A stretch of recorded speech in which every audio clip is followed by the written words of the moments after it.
Uwiteka Mana ishobora byose, nyakubahwa Mana yumva gusenga, Imana y'amahoro, Imana y'inyembaraga, Imana ifite ubushobozi, Imana ifite ubutware. Tuje imbere y'ubwiza bwawe kuko mu izina rya Yesu twategetswe gusenga, kandi icyo tuzasaba cyose muri iryo zina tukagihabwa. Uwiteka rero muri kino kirere cy'amasengesho, Uwiteka dufite ibyifuzo bikomeye byananiye abana b'abantu ndetse ibyananiye ubwenge bw'abantu, kuko tuzi ko ari wowe wenyine ushobora byose kandi nta kijya kikunanira. Baravuze ngo abantu bose bagutabaze urabatabara, kuko ushobora kubereka n'ibikomeye biruhije batabasha kumenya. Hari ibintu tutazi ku buzima bwacu, hari ibintu tutazi mu miryango yacu, hari ibintu tutazi ku nshuti zacu, hari ibintu tutazi mu kazi dukora, ariko akanya tuje kuguhamagara kugira ngo Mwami uduhishurire ibikomeye tutari tuzi. Kandi icyo twifuriza Mwami, tugusaba, tukwifuzaho nuko tugira impagarike n'ubugingo. Dufite ibyifuzo by'abantu batandukanye Mwami Imana, dufite ibyifuzo by'abakobwa bakeneye kubaka urugo, bakagira urushako ruzima. Uwiteka ukabahuza nabo bagomba kubana nabo, Uwiteka ukihesha icyubahiro kuri iyo miryango. Dukubise hasi imbaraga zibatera ubugumba, dukubise hasi imbaraga zibatera uruzingo, dukubise hasi imbaraga zibatera icyangiro. Mu izina rya Yesu turabasengeye Mwami Imana, baba bari mu Rwanda, baba bari mu bihugu byo hanze, turabingingiye. Ni nako dusengeye n'abo basore Satani ashaka kugira ibirara, ashaka gutwaza igitugu n'agahato kugira ngo abakore uko yishakiye, akabashora mu biyobyabwenge, akabashora mu burara, akabashora mu kunywa amatabi, bakabura ubwenge. Turasengera imiryango y'aba bantu bafite abasore bameze gutya, nyakubahwa Imana, kugira ngo kukugira neza, kuko batura abantu, kuko ari wowe ukura ikuzimu ugashyira ibumuntu. Icyubahiro cyawe kigota abantu, tubambuye amenyo y'umwanzi, tubakuye mu nzara za Satani mu izina rya Yesu. Nako turimo kwingingira nyakubahwa Imana, ababyeyi bagize amahirwe yo kwakira bagatwita. Oh, haleluya, haleluya, haleluya. Aba babyeyi bakeneye kubona impinja, abana babo bakeneye kubaho, kandi imiryango bavukamo ikeneye kwakira abuzukuru. Mu izina rya Yesu turabahoza abo Satani yagize imbata, abo ashaka kugira uko yishakiye, abo yazinze, abo yakubise agatoki ku kandi ngo ntibazabyara, ngo ntibazabaho, ngo ntibazaheka, ngo ntibazashyira ingobyi mu mugongo. Mu izina rya Yesu turabahoza aba bantu, turabasabira ku Mana, turabasabira Data kugira ngo bagirirwe neza nawe mu izina rya Yesu rikomeye. Abantu aho bari mu bitaro, abantu aho bari mu ngo iwabo, ahantu aho bari aho batuye, Data ushobora byose, aba bantu nibagendererwe n'ikirere, aba bantu nibagendererwe n'umwuka w'Imana, abantu nibagendererwe, abantu Mwami Imana nibumve ihumure n'ijwi ribaha abana bazima. Ndagushimye ubwo nakubonaga Mwami Imana ukora igitangaza, tukabona umwana mu buryo bw'igitangaza, mu buryo bukomeye. Abaganga bananiwe, wowe uragaragara, useruka gitwari, urigaragaza, niwakira ayo mashimwe. Kandi Mwami Imana, ibyo tugiriye, ibyo wakoreye abandi, ari nibyo n'aba bagenzi bacu babona. Izina ryawe nirihimbazwe. Tuzamutse uyu musozi w'amasengesho kuri no tariki ya 9, nyakubahwa Imana, nuko turi gusengera abantu batandukanye, abafite indwara zananiranye, indwara z'ibyorezo, yaba indwara zituruka ku dayimoni, hari indwara zikubita abantu hasi, hari indwara zituma babura ubwenge, hari indwara zituma batagira icyo bageraho, bakabura ibitekerezo. Mu izina rya Yesu turabohoza abakobwa, turabohoza abahungu, turabohoza abasaza, turabohoza abakecuru, aba babyeyi bakuze n'abagabo bari muri kino cyiciro bagotwa n'izi mbaraga. Turakubita hasi imyuka mu izina rya Yesu kugira ngo babone ubutabazi bwawe, kugira ngo bave ubuzima bagiye ubuntu. Uwiteka basubiza ubuzima bwabo, Uwiteka basubiza ubwenge bwabo, baha agaciro mu miryango mu izina rya Yesu. Urera urasobanutse, urera urakomeye, niwe Mana, nta yindi Mana. Kuri no tariki garagaza gukora kwawe. Turimo turasenga kandi Mwami Imana mu bihe bigoye, ababyeyi bitegura kohereza abana ku ishuri. Mu izina rya Yesu turananiza imbaraga zose zategera abana mu mayira, turananiza imbaraga zatuma batajya kwiga.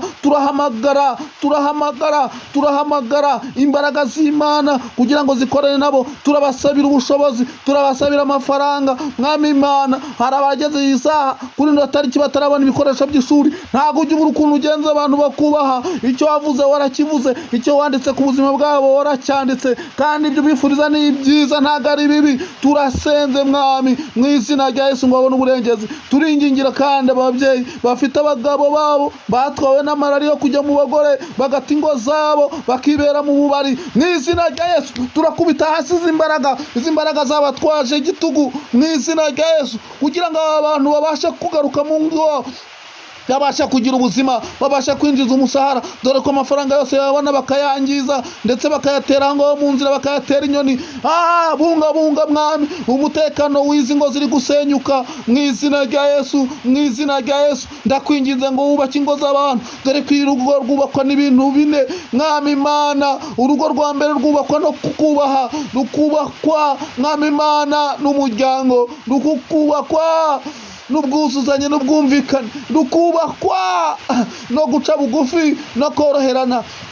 Shyira guca bugufi muri iyi miryango, shyira ubwumvikane muri iyi miryango. Satani yarahagurutse kuko yamaze kumenya neza ko urugo rwije ari ijuru rito. Mu izina rya Yesu rero turakubita hasi izi mbaraga z'umwanzi zisenya imiryango, zigasenyera abantu. Uwiteka nyir'ijuru ushobora byose, turimo turingira kandi muri kano kanya abantu bose bakeneye akazi, bakeneye icyo gukora, kuko ijambo ryawe riravuga ngo udakora ntakajye. Uku kudakora sibo babihisemo, si nabo babishatse. Turakubita hasi uyu muvumo, turakubita hasi iyi karande mu izina rya Yesu, kugira ngo abantu batunganirwe, bagire icyo bafata, bagire icyo bashyira ku makonte, abantu bakora imishinga yabo. Nubwo turi mu bihe bigoye, turi mu bihe bikomeye, mu izina rya Yesu turasabira abantu kugira ngo babone ubuzima. Uwiteka nyir'ijuru, turimo turasabira abantu amafaranga, kuko amafaranga nayo ni kimwe mu bintu bikomeye bishobora kubaka ubuzima, bikubaka umuryango, bikubaka inshuti, bikarema icyizere. Mu izina rya Yesu, harimo abari mu myenda mu mabanki, mu izina rya Yesu turagira ngo ubishyurire, ubarwanirire, ubarengere, uhindura amateka nyakubahwa Imana. Kandi Data wa twese ushobora byose, turakubita hasi imbaraga ziri kurwanya abantu, turi kubita hasi abadayimoni bateza intambara mu bihugu byose, mu biyaga bigari, muri East Africa. Uwiteka nyir'ijuru, ndasengera uyu muntu uri mu ntambara, mu izina rya Yesu ngo umurwanirire, ntazagwe muri iyi ntambara, yaba intambara y'amasasu, yaba intambara y'ubukene, yaba intambara y'urwango, yaba intambara y'akagambane, yaba intambara yo mu miryango, yaba intambara yo mu rugo. Mu izina rya Yesu, izi ntambara uyu muntu ahagazemo, mu izina rya Yesu wamubohora, wamurengera, wamubera Imana, wamwigarurira, mugotesha ingabo, mubambira amahema. Uwiteka nyir'ijuru, rengera itorero, rengera abanyetorero, rengera abakristo, rengera ababwiriza butumwa, rengera abigisha, rengera abahanuzi, rengera abakozi bawe. Abantu bose bakubaha, ntibakorwe n'isoni, ahubwo Mwami Imana babone uburengezi n'ubutabazi, babone ubuzima, babeho nyakubahwa Imana, bagira ubuzima bwiza, batsindira indwara, batsindira ibyorezo. Turakubita hasi iyi dayimoni yateje indwara y'icyorezo. Uwiteka nyir'ijuru, iki cyorezo cy'ubushita kigiye kumara abantu, kigatuma abantu bahabwa inkingo nk'amatungo, mu izina rya Yesu, kikabangamira abana batoya bari munsi y'imyaka 5. Turabungabunga ubuzima bw'aba bana, turabaguhamagarira Mwami, turabakwegereza, turabaguhereza, kugira ngo urinde ubuzima bwabo, kuko harimo n'abacu, harimo ab'inshuti zacu. Kandi aba bana nibo Rwanda rw'ejo, aba bana nibo abakozi bawe uzakoresha. Nagira ngo Mwami Imana, mu migambi Satani afitiye uru rubyiruko, mu migambi Satani afitiye aba bana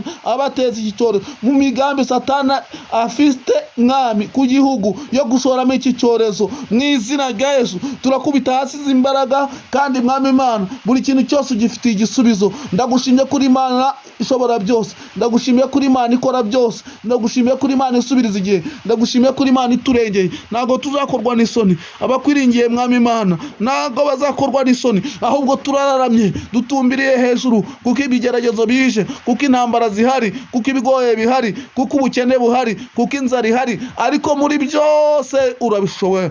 nta kikunanira mwami Imana, uri Imana yacu bwite, urakomera igitangaza nk'uko wabanye na Mose, nk'uko wagendanye na Mose, abari kugendana natwe mu bihe bigoye muri kuno kwezi kwa 9 kuzasoza uyu mwaka. Mu izina rya Yesu ndasabira abantu bafite ubukwe, ubashoboze, ubabashishe, Uwiteka ubarengere, ubabere byose, Uwiteka ubabere ingabo ibakingira, buzasohora mu mahoro, buzataha mu mahoro. Nyakubaha Imana, niko ndimo kwinginga kuko abantu bafite inyubako, bari mu makodi, bari mu macumbi, nagira ngo nabo barwanirire, nagira ngo nabo basubize mu kugenderera abandi, nabo ntubasige mwami Imana. Aba bantu babona aho kuba, baburizemo imigambi y'umwanzi, ibyo Satani abifuzaho ntibisohore, ahubwo ibyo ubagambira hari ibyo biba. Icyubahiro ni kibi cyawe. Ndagushimye kuri Imana yumvishe gusenga kwacu, ndagushimye kuri Imana igiye gutanga ibisubizo, kandi hakazaboneka amashimwe y'abashima kuri Imana yabagendereye. Mwami Imana, umuntu wese wumvise iri sengesho akagenda naryo, akagutumbira, akakwizera, umugirire neza, abona ukuboko kwawe, abona ineza yawe, abona ubutunzi. Icyubahiro ni kibi cyawe, mu izina rya Yesu. Amen. Amen Yesu. Haleluya. Haleluya.